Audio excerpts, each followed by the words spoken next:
שלום לכם, שמי אייל כוכבא מהמרכז לתכנון עסקי, וזהו הסרט השלישי בסדרה שאנחנו מכינים ליזמים על הדרך הנכונה להקמת חברת סטארט-אפ. היום נדבר על התוכנית העסקית. מהי התוכנית העסקית? יש כאלה שחושבים שהתוכנית העסקית היא מטרה, אבל חשוב שנבין שהיא בעצם אמצעי. המטרה היא לבנות תהליך עסקי נכון, לבנות תהליך שיווקי טוב, שיהיו לנו מודלים עסקיים טובים, שנדע בדיוק כמה כספים אנחנו צריכים על מנת להקים את העסק ולהריץ אותו. זו בעצם התוכנית העסקית. הנייר שנכתב אחרי שבנינו את כל התהליכים האלה, הוא באמת המסמך שבסופו של דבר ייצג אותנו כלפי חוץ. אבל מה שחשוב באמת זה מה מייצגת התוכנית העסקית. האם היא מייצגת תוכנית אמיתית, או שאיזשהו מסמך שמישהו כתב וערך אותו יפה, והוא בנוי על ניסיונו ועל מה שאמרו לו קצת, וזה לא מספיק טוב. מה צריכה לכלול תוכנית עסקית טובה?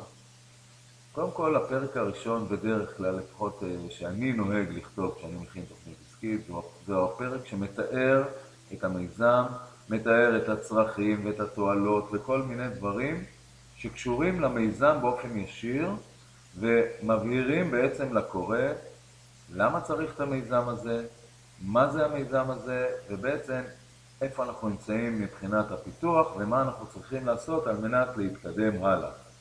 זה פחות או יותר הפרק הראשון מאוד מאוד בקצרה. אחר כך נכתוב פרק שיעשה לנו בעצם תיאור של השוק. תיאור השוק צריך להיות כזה שנכנס לעומק. מה הכוונה? חשוב שנבין את המגמות שקיימות בשוק ומשפיעות עלינו לטוב ולרע. חשוב מאוד שנבין מה הפתרונות הקיימים היום. כדאי שנדע טוב איך משווקים בשוק הזה, איך מוכרים בו, מה המחירים בתחום של המוצר שאנחנו מדברים עליו.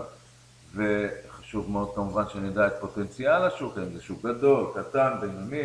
יש הרבה פרמטרים שמאוד מאוד כדאי וצריך שנדע, והם צריכים להופיע כחלק מהפרק של ניתוח השוק בתוכנית העסקית. אחרי שאנחנו מנתחים את השוק, מגיע הפרק שהוא מאוד חשוב גם לנו וגם למשקיעים ולכל אחד כמובן, זה ניתוח התחרות והמתחרים. אנחנו צריכים להכיר היטב, אבל הכרה מצוינת את המתחרים שלנו, את המוצרים שלהם או השירותים, תלוי על מה אנחנו מדברים, ולהכיר אותם על בוריים, להבין טוב טוב מה החוזקות שלהם ומה החולשות שלהם, מה המחירים שלהם והעלויות ואיך הם משווקים ואיך הם מוכרים. מאוד חשוב שנבין את השחקנים שאנחנו מתמודדים איתם, כי אם נדע את החולשות ואת החוזקות שלהם, יכול להיות שנצליח להתמודד איתם בהצלחה. אחרי שאנחנו גומרים לעשות את ניתוח השוק, אנחנו מציגים אותו כמובן, אז אנחנו עוברים ובונים פרק של תהליכים אסטרטגיים.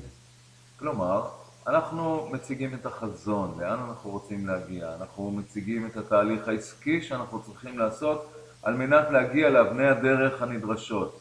אנחנו מציגים את התהליך השיווקי, ואם יש לנו מספר תהליכים, למשל, אם יש לנו מספר פלחי שוק שאנחנו נרצה למכור ולשווק להם, אז מאוד ייתכן שלכל פלח שוק יהיה לנו תהליך שיווקי אחר, יהיה לנו מודל עסקי אחר, ונצטרך לתאר את כל הדברים האלה כמובן בתוך התוכנית.